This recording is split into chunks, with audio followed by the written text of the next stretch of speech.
navigating through this very uncertain time that we're all going through. First and foremost, I hope that everybody is staying healthy and you know, remaining safe in with everything going on. It is my pleasure now to introduce Lisa for you all. Lisa Taylor is an outreach and marketing specialist with the Wisconsin District of the U.S. Small Business Administration. Lisa works with small businesses and organizations to provide training and guidance on SBA services and programs. She also strives to increase awareness of SBA services through participation in conferences, workshops, and networking events. Prior to joining the SBA, Lisa held leadership positions at both for-profit organizations and nonprofit organizations, including serving as the director of the Veterans Business Outreach Center, which is a resource partner of the SBA. Her broad areas of expertise include human resources, risk management, business development, and finance. As an entrepreneur and founder of Strategic Partnerships, LLC, Lisa continues to enjoy small business ownership. Lisa has a Bachelor of Business Administration degree in marketing and an associate degree in accounting. So without further ado, Lisa, take it away. Well, good morning, everyone. I'm going to share my screen so that we can get started with our presentation.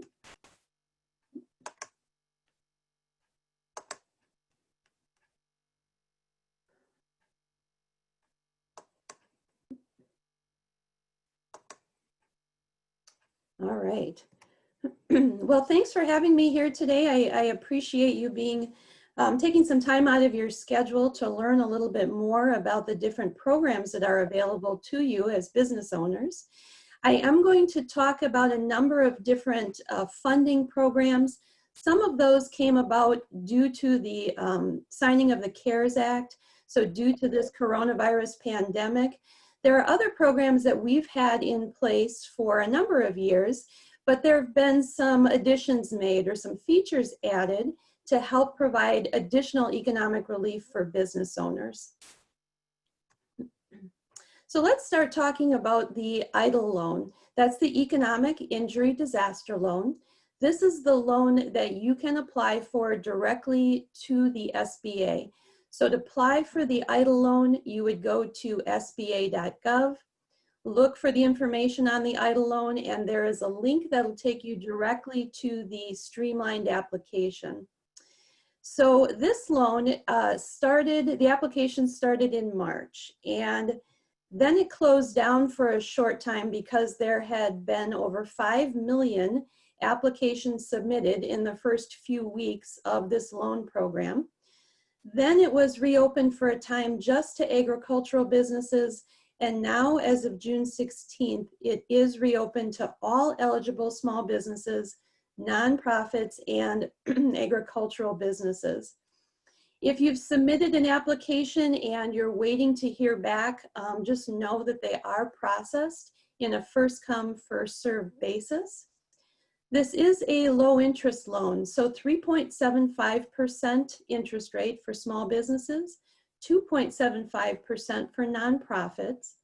It has a long repayment term, excuse me, so up to 30 years to repay the loan, and your first payment is deferred for 1 year. The funding for this loan can be used for working capital.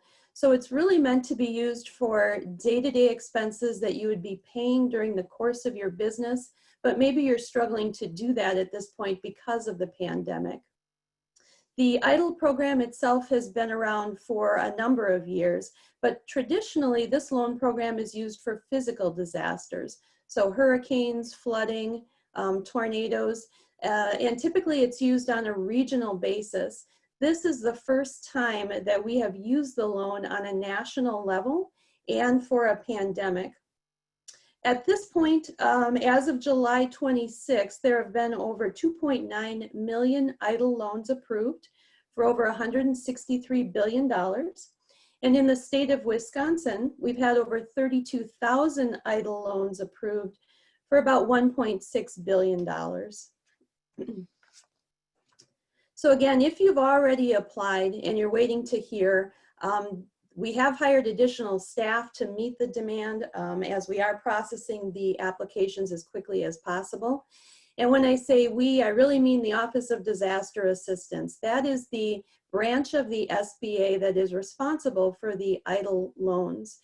If you've received a notification that your application was submitted successfully, you've gotten your confirmation number, definitely hang on to that confirmation number and then just know that your loan is being processed. One thing I want to point out, and one thing that we are hearing from the Office of Disaster Assistance, is that if your loan is declined, that doesn't necessarily mean no. It could mean that there is additional information that you need to submit in order to get your loan approved. So there is a reconsideration process that you can go through to have your loan looked at again, and this is if you receive a formal declination. There's that reconsideration process that you can go through to have it reconsidered for the EIDL program. If you would like to contact our Wisconsin district office to get more information about that reconsideration process, you can email us at wisconsin@sba.gov. Also, if you have applied and you're waiting to hear back, we don't have access in our district office to the database with the Office of Disaster Assistance. So we do ask that for questions about status, you contact the customer service team. That number is 800-659-2955, or you can email them at disastercustomerservice@sba.gov. And I do want to take you through the process once you apply, in case you haven't yet applied, but you're looking at doing that, or in case you have applied and you're waiting to hear back. So once your application is received, the Office of Disaster Assistance is going to pull your credit and your bank account information is going to be verified. Then after a time, you're going to receive an email from the Office of Disaster Assistance, and they're going to ask you to set up your account within their portal. So there'll be a link in that email. You click on that link and you set up your account with them. And it's important to do this step because that is how your loan officer is going to respond to you and communicate with you. Additionally, if they need additional documentation as they're processing your loan in order to approve it, you're going to upload that documentation into your portal, into your account. So make sure when you get that email that you do go in and set up your account. Now, right around that time, you're also going to be given an email with a suggested loan amount. This is an initial loan amount offering, so it's not a final approval. And at this point, you have the option to accept that initial loan amount offer. You can request less, or you may decide at this point, I don't need the loan anymore, so you can just decide not to continue. If you go ahead with a lower loan amount or you accept the offer that's being given, then your loan officer is going to continue processing your loan. They're going to review it and make a decision as to whether economic injury has occurred. If the loan is ultimately approved, your loan officer is going to contact you with that final approved amount. And if you agree with that, then your loan's going to move into the legal department. The legal department is going to draft your closing documents. And this is the point at which your funds are obligated from the Treasury. Then you'll next be asked to sign your closing documents electronically. And once those are signed and processed, then your loan funds will be deposited into your bank account. So let's go on to the PPP program, the Paycheck Protection Program. This is the loan program that you would apply for through your lender. So through your business bank or your business credit union. If you work with a CDFI, a Community Development Financial Institution, you can apply through them.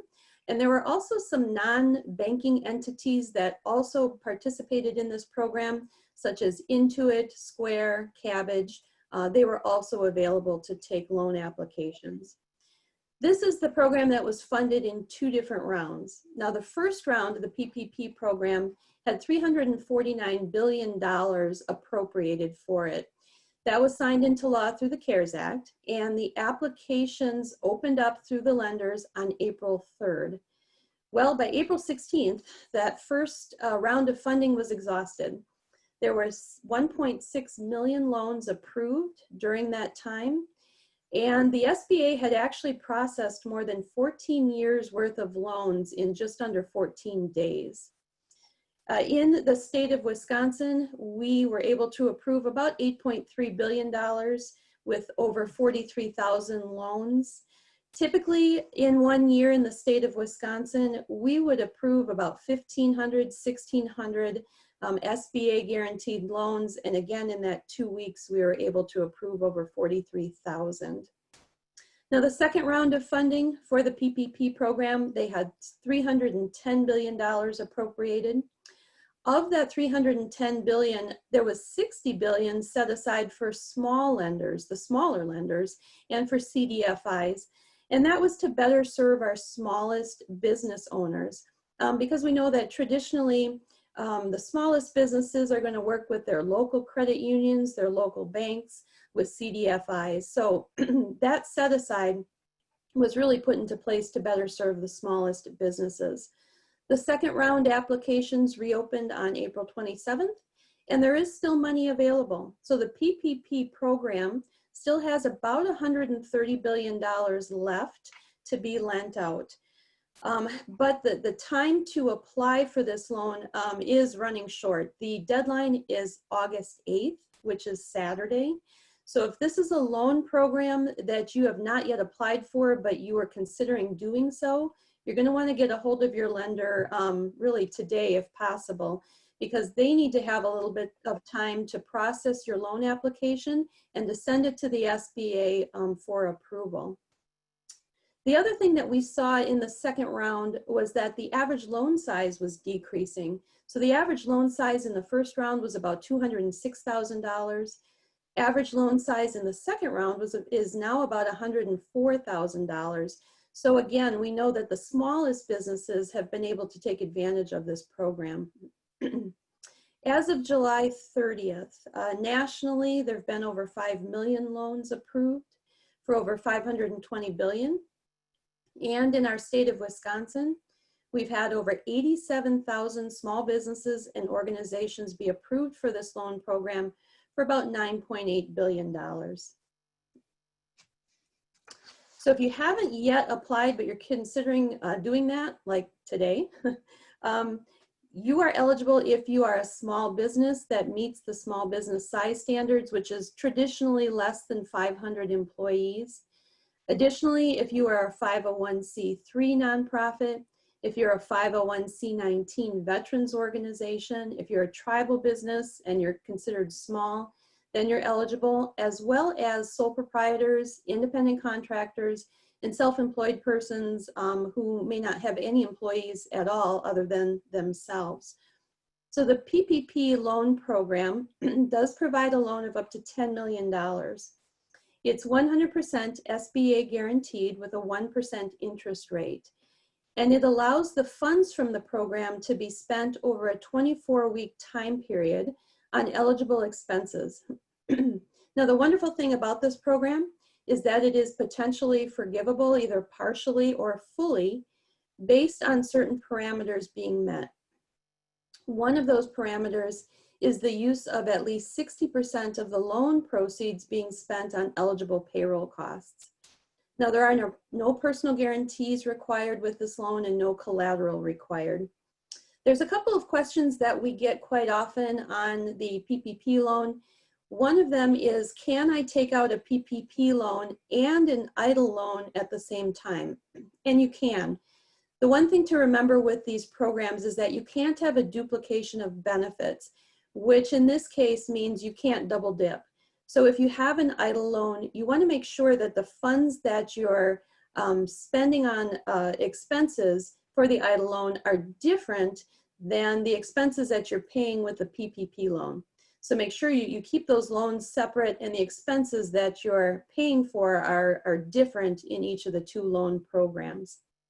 The other question that I'm getting quite a bit is, okay, if I have 24 weeks over which to use these funds from the PPP program, when does that 24 weeks start? Well, that 24 weeks is going to start on the day that your loan is funded by your lender. So the day that they put those funds into your bank account, that is the day that your 24-week covered period would start. Now, on June 5th, the Flexibility Act was signed into law. And then on July 4th, the PPP extension was signed into law. The Flexibility Act was meant to provide additional forgiveness. So kind of made it easier for business owners, for borrowers to use the funds and help to make that loan just more forgivable and help people to maximize that forgiveness. The PPP extension, as I mentioned, did extend the deadline for this loan out to August 8th. But again, if you're looking at applying, you're going to want to start that process right away with your lender. The Flexibility Act, I'm going to run through the updates that that act provided so that you know the best way in which to maximize your forgiveness under this loan. As a borrower, you do need to use at least 60% of those PPP proceeds for eligible payroll costs in order to maximize your forgiveness. Originally, that number was 75%, so it got reduced down to 60%. Now, if for some reason you're not able to use 60% or more of the funding for payroll costs, you are still eligible for partial loan forgiveness. This is not an all or nothing loan when it comes to forgiveness. The covered period over which to use your PPP funds is now 24 weeks. That originally had been 8 weeks, and it's 24 weeks from the date of loan disbursement, or December 31st, whichever is earlier. So the covered period for this program, no matter when you are funded, is going to last no longer than December 31st. For loans that were approved prior to June 5th, you have an option. As a borrower, you can opt to use the original 8 weeks over which to use your funding, or you can go with the longer 24 weeks. Now, if you were approved on or after June 5th, then you automatically have that 24-week time period over which to use your funding. Any PPP loan that was approved on or after June 5th now has a 5-year repayment term. If your loan was approved prior to June 5th, you have a 2-year repayment term, but you do have the option to go to your lender and negotiate a longer repayment term of up to 5 years. The Flexibility Act also put into effect some additional safe harbors. This was done again to help maximize loan forgiveness, and it had to do with the areas of employee headcount. So if you had to reduce your employee headcount, if you had to reduce the number of hours that you were paying them to work, there are some safe harbors now built in so that you can again continue to maximize your forgiveness. You have 10 months as a borrower under this program from the end of your covered period to submit your forgiveness application to your lender. If for some reason you're not asking for forgiveness under this loan, or if you don't submit your forgiveness application to your lender within 10 months after the end of your covered period, then your payments are going to start. Your principal and interest payments will start. With the Flexibility Act, there were 2 different loan forgiveness applications that were created. There's an easy form, and then there's a longer form, so the standard long form. With each of the different forms, there are instructions, and the instructions are going to tell you step by step how to complete the forms. On page 1 of the easy application, it's going to tell you, give you 3 different categories and let you know if you fit into those categories, because then you can complete the easy form. So what I'm encouraging people to do is look at that easy form and the instructions for that form. Your lender will have those forms, or you can go to sba.gov/PPP, and there's lots of information about the PPP program on that site. But in addition, there are these forgiveness application forms as well as the instructions. take a look at the instructions on the easy form. And again, look to see if you're able to fill that out, because it's just going to be shorter to fill out, fewer calculations, and just an easier process for you. Hey, Lisa. Yes. On this, I did have a question on the subject of forgiveness.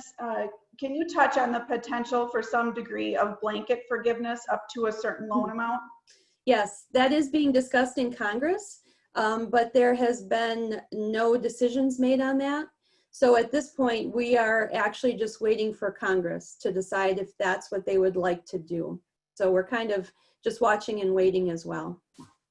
And then I also had a question about can a business apply for additional PPP loan after they've already applied? At this point, they cannot. It's one PPP loan per business. Again, I don't know if any changes will be made by Congress on that, but right now it is one PPP loan per business. Okay, thank you. I did have another question about if there's a local email for the EIDL loan, or if we can provide some more information on that, but we can touch on that if you'd like at the end. Sure. Yeah, we can touch on that during question and answer. Okay, perfect. Thank you. Okay, great. So I'm going to take you kind of a high level look at the forgiveness process, so you just kind of know where to start. And of course, you're going to start with your lender. But one thing you're going to want to take a look at is which covered period are you using. That's going to tell you when to start filling out your forgiveness application form. So again, if your loan was approved prior to June 5th, you have a choice to make. You can either use that original 8-week covered period over which to spend your funds, or you can utilize a 24-week covered period. If your loan was approved on or after June 5th, you automatically have that 24-week covered period over which to spend your funds. Now, we are being told by SBA headquarters, if you have that 24-week covered period, but you've spent your funds maybe in 16 weeks, your funds are spent, and you already know that you're maximizing your forgiveness, you can go ahead and fill out your forgiveness application and submit that to your lender along with the documentation that's required. So again, if you have that 24-week covered period, don't feel that you have to wait until the day after that 24-week period ends. If you've spent funds and you're ready to submit your application, you can do that. And if you're a borrower that has that choice to make, so your loan was approved prior to June 5th and you can go with 8 weeks or you can go with 24 weeks, take a look to see what would serve you better. There are some businesses where it makes sense for them to utilize that full 24-week period if they need additional time to hit that 60-40 split, so that 60% for payroll costs and 40% for non-payroll costs. Or there might be other reasons for you to utilize that longer term. So it's really up to you, and just take a look to see what best serves your business and the best way that you can maximize your loan forgiveness. Step 2 is going to determine, for you to determine which forgiveness application to use. So again, you can ask your lender for these forms, or you can go to sba.gov/PPP and take a look at these forms. I would say read over the form, start with the easy, look at the instructions, and see if you fit into one of the 3 categories.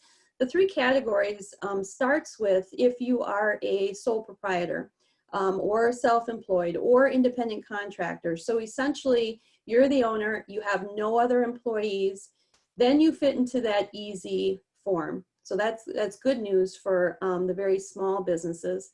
The other 2 categories have to do with, you're going to have employees then in the other categories, but if you didn't have to reduce the amount of their pay by more than 25% during your covered period, then you may also fit into the category to use the easy form. So again, take a look at that.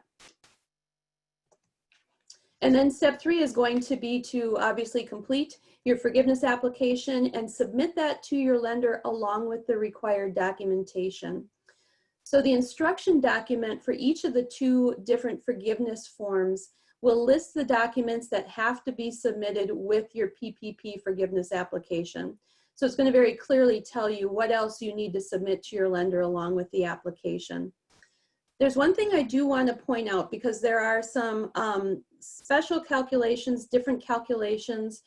If you are an owner employee, or if you're a self-employed individual, or if you're a general partner of a business, you're going to want to go to the instructions for the form that you're using, which is going to be, these instructions will appear on page 2 of the EZ instructions, or on page 3 of the longer 3508 form instructions.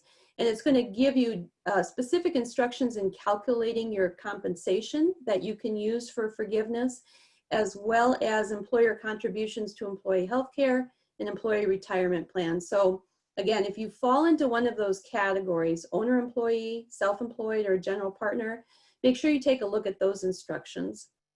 And then on page 2 of each of the 2 forgiveness applications, there is a representations and certifications page. It doesn't have any calculations on it, but this is the page you're going to sign and then make the different certifications required for your business as part of your overall forgiveness application. All right, so now I'd like to move on to some other SBA debt relief. There are a number of funding programs that the SBA has day in and day out, and there's been some additional features added to them to help provide additional economic relief for small business owners. So if you currently have a 504 loan, a 7A loan, or a microloan, and you had that loan prior to March 27th of this year, you already know that the SBA is making 6 months of your payments. And that started with the payment that was due on March 27th or shortly thereafter, and continues for 6 months of payments. Now, if you are a new borrower under the 504 program, the 7A program, or the microloan program, and you got your loan after March 27th, or if you're in the process of applying for one, and your loan is going to be closed and funded by September 27th, then the SBA is making the first 6 months of those payments for you as well. So I want to stop for a minute and cover what these loan programs are, because you may not be familiar with them. So the 7A program is the most flexible program as far as how to spend the funds. So that's a loan program that can be used for working capital, equipment, inventory, expansion, new construction, some different real estate projects, and that's a loan amount of up to $5 million. Repayment of the 7A program loan is going to depend on the use of funds. So if you're using it for working capital or equipment, you could be looking at 5 to 10 years repayment. If you've got a real estate project, you could be looking at up to 25 years of repayment. The 504 loan program is a longer term loan for fixed assets. So for large pieces of equipment, for certain real estate projects, that also has a loan amount of up to $5 million. But repayment terms under that loan program, again, will depend on the use of the funds, but they would be either 10, 20, or 25 years. And then the microloan program, great program for startup businesses. So that is a loan program that is much more flexible as far as how you use the funds, and again, great for startup businesses. So that can be used for startup capital, can be used for working capital, can be used for inventory. That is a loan amount of up to $50,000, and that has a repayment term of up to 6 years. Now, these programs that I'm talking about, you would actually apply through your, a lender, so a bank or a credit union that does SBA lending. For our SBA Express Loan Program, traditionally that's a program that goes up to $350,000. Through the end of this year, the maximum loan amount under that program is $1 million. Additionally, the SBA has waived the upfront guarantee fee on a permanent basis for veterans. So under these programs, unlike the PPP program, there are going to be personal guarantees that are required. There is collateral that they're going to look for, although they won't decline a loan under these programs if you have no collateral. If that's the only issue, they will work with you on that. These loans you're going to apply for, again, through your local lender, through the bank or the credit union that you do business with. If you're looking for a list of lenders, you can go to our Wisconsin website, which would be sba.gov/WI. And there is a small business resource guide on our website. Contains a lot of different resources, a lot of information, but it will give you a list of lenders that do participate in our SBA loan programs.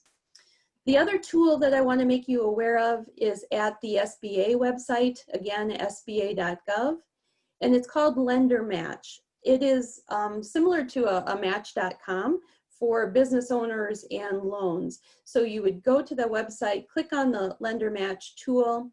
You'll answer some questions about your business, about the loan that you're looking for. And then within a couple of days, you might be contacted by different SBA lenders that are interested in doing that loan for you and want to work with you and learn more about that. There's another program that is very new. I think it may be all of 2 weeks old, but it's very short term in that it is going to end by September 27th. So I want to make you aware of this program in case it's something that your business might want to take advantage of. It's called the CARL loan, and that's Community Advantage Recovery Loan. And it will provide small businesses with financing combined with technical assistance.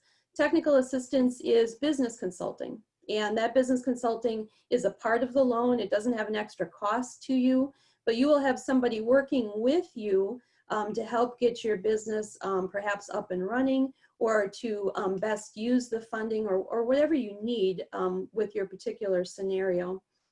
The CARL loan is there for small businesses in underserved markets. So that is going to include markets that might be in a low to moderate income community. It would include businesses that are startup businesses as long as they're owned for less than 2 years. It'll apply to businesses in hub zones or opportunity zones. Veteran-owned businesses might be eligible, as well as businesses in rural areas. So the funding under the CARL loan can be used to revamp or pivot your business model.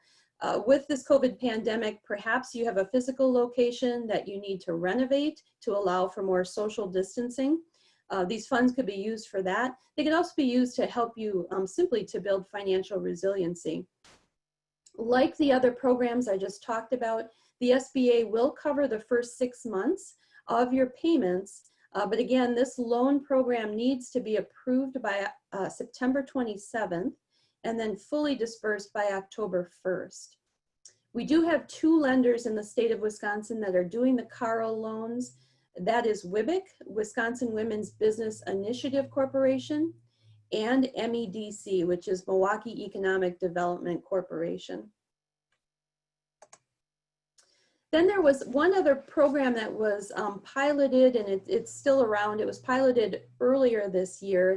It's called the SBA Express Bridge Loan, and it was intended to get cash into the hands of business owners quicker while they're waiting for their disaster loan to be approved.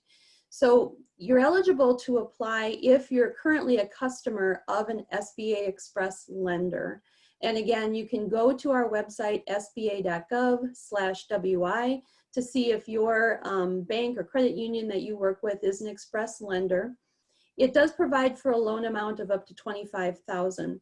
Now, your lender can require you to pay off this loan when your disaster loan funds. But if they don't, or if you don't end up getting a disaster loan, then the repayment term is 7 years. All right, we have talked a lot about funding programs, but there are a number of other resources available to you. And we have SBA resource partners across the state that can help you navigate those different resources. So we have the SBDC network, and that is a group of 13 offices. They are housed traditionally within our university system, our 4-year universities. The one that services Rock County would be out of UW-Whitewater. So if you're looking to work with the SBDC, it's UW-Whitewater that you would contact if you're in Rock County. What SBDC is going to do is they're going to work with you one-to-one. So if you've got questions about these loan programs, so lots of different funding options available to you, but maybe you're trying to figure out which one is best for your business, they can help you navigate that. They provide different educational opportunities for entrepreneurs and small business owners. They can do one-to-one mentoring with you. They can help you with your PPP loan and things like that. And again, no cost to work with them on a one-to-one basis for mentoring. We also have women's business centers. We do have WIBIC, Wisconsin Women's Business Initiative Corporation. They have offices or representatives pretty much across the state. And then we have our Western Wisconsin Women's Business Center. They're located in the Eau Claire and Independence area. You don't have to be a woman-owned business in order to use those services, but they are there again for a lot of education. They have a lot of webinars going on right now. At some point, they'll be able to get back in person and teach their classes in person. Right now they are webinars, but all different areas of your business. You can take a look at their schedules to see what they're offering for education. And they're also there to help you just kind of navigate your business and provide other resources. Then we have our SCORE mentors, our network of mentors through SCORE. They have several chapters. They cover the entire state with those chapters. And they are there for one-to-one mentoring, again, that has no cost to you. But they have expertise in all different areas. So a few different SCORE mentors throughout the state might be very well versed in accounting or bookkeeping. Other mentors will have expertise in marketing.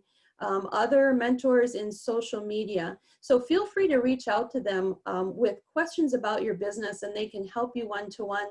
They are also working virtually right now, so you'll be meeting with them virtually. The other area that they're very strong in is helping you with your business plan. So if you're pivoting your business, maybe you have to offer a different product or a service, or maybe you need to look at a new target market because of this pandemic. They're there to help you update your business plan. Also, some of the loan programs I talked about, the 504, 7A, the microloans, they require you to have an updated business plan. So contacting SCORE when you need to update your business plan, again, is a good reason to reach out to them. And then finally, we have our VBOC, our Veterans Business Outreach Center. They are there to help you if you're a business owner and you're military connected. So if you are a veteran, active military, a military spouse, or maybe a family member of a veteran. So maybe you're the adult child of a veteran and you own a business. They're there to help you navigate some of those resources available just for the military connected business owners. Some of those resources are federal, some of them are regional or state. So feel free to reach out to them and see what might be an option for you or a benefit for you when it comes to being a military connected business owner. And with that, I would like to also encourage you to stay connected to the Wisconsin district of the SBA for updates. So as these programs change, as we have more webinars coming out on different topics, as other programs are being introduced, we will send out updates via an e-newsletter. So I encourage you to go to sba.gov/updates. You can put in your email address, your zip code, so that you are connected to the right district office. But that's one way to stay updated. We're also on Twitter, or you can stay connected to the Small Business Administration nationally through Facebook, Instagram, and LinkedIn. And as I mentioned, if you have specific questions for us on your particular situation or have questions about anything I've talked about, you can send an email to wisconsin@sba.gov, and we can get that email to the right person on our team that can help you with whatever question you have. So at this point, I'm happy I can stop sharing my screen here, and I'm happy to take any questions that are out there. Okay, Lisa. I think we went through most of the ones that came through during your talk. A couple, though, reoccurring is just kind of, people wanting to be able to talk to somebody a little more local. I think maybe that wisconsin.gov is a good resource for that. But if there's anybody else, we also had a comment if somebody was still having problems filling out the long form and needed some clarification, is there anybody they can talk to live for those kind of questions? So there's a couple questions about just maybe some frustrations with reaching out to people. Yes, okay. So with filling out some of these forms, the SBDC, so I mentioned the Small Business Development Center, and for your area would be UW Whitewater. They are able to help a little more one-on-one with some of that.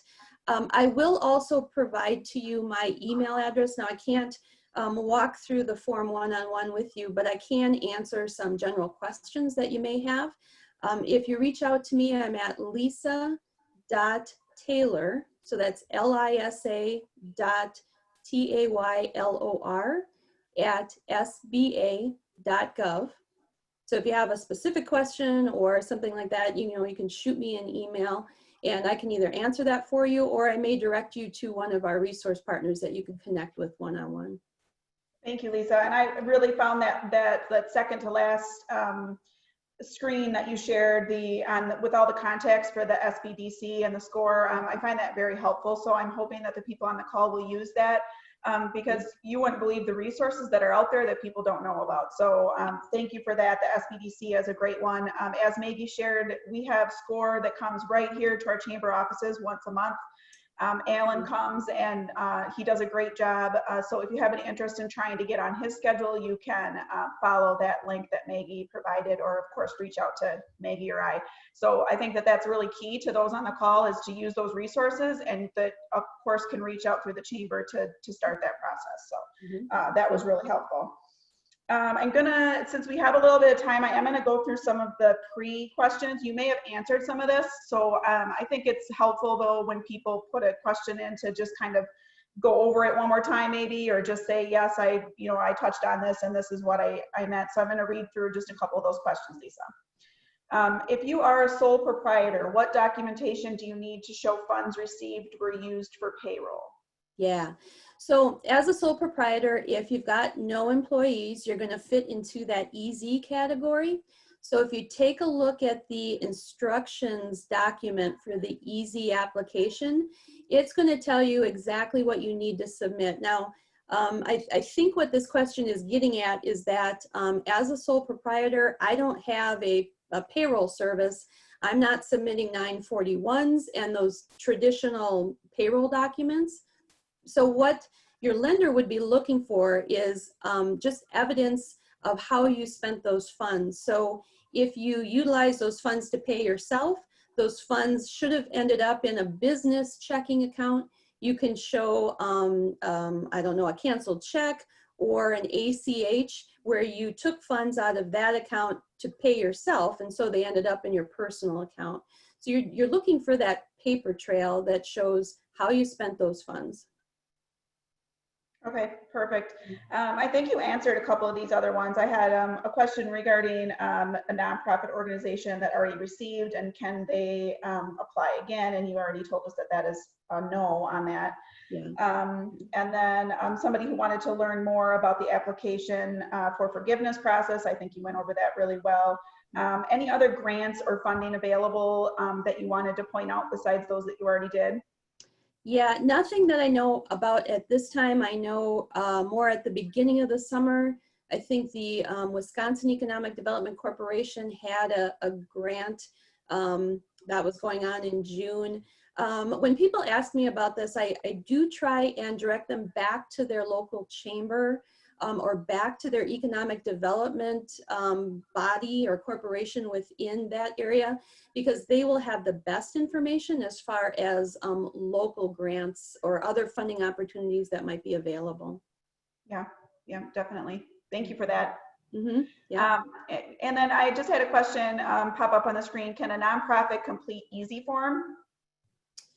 That is going to depend if they fit into one of the other two categories. So they have employees. So there's two other categories that if you have employees and you did not have to reduce anyone's pay by more than 25%, and you meet another criteria that has to do with headcount, then you could potentially fill out the EZ form. Yeah, so again, I'm just going to refer people back to the instructions because they're pretty specific as to who can fill out that EZ form. And then the last one I have is just a piece of, looking for a piece of advice. I have a member who's on the call right now, who's a seasonal business, and they were told by the SBA that they sustained no economic injury yet and was forced to close with no chance of revenue for 10 weeks of its 30-week season. And is down 30% in business or more. Would you have any advice for that member? Does this have to do with the EIDL loan or? EIDL, yes, I believe so. Yes, okay. Yep. Yeah, so so if you've applied and they've asked for additional information, of course you'll want to send that additional information. If you applied and the loan was declined, as I mentioned, there is a reconsideration process. So what the SBA Office of Disaster Assistance has told us is that that declination doesn't necessarily mean no. It means that if you have information that needs to be looked at, you can go ahead and go through that reconsideration process. And if that business would like to email me directly, I can provide information on that reconsideration process and how to start that. Okay, Lisa, that would be great. And you provided your email, so. Yeah. Okay, do you know anything about the U.S. Treasury guaranteed loans through your local bank? I don't. I'm thinking that's the Main Street loans, perhaps. And yeah, I don't have much information on that. So I would suggest that you go to your bank on that, make sure they're participating, and then they can provide you with that information. Definitely, and we certainly have a long list of chamber member banks and credit unions that have been very helpful through this process. And I know Maggie shared some of those. And so if anybody needs any further advice on that, please feel free to reach out to Maggie and myself as well. Does anybody have any other questions for Lisa that you'd like to put in the chat? I'll give you just a few more minutes here and then we will go ahead and finish up.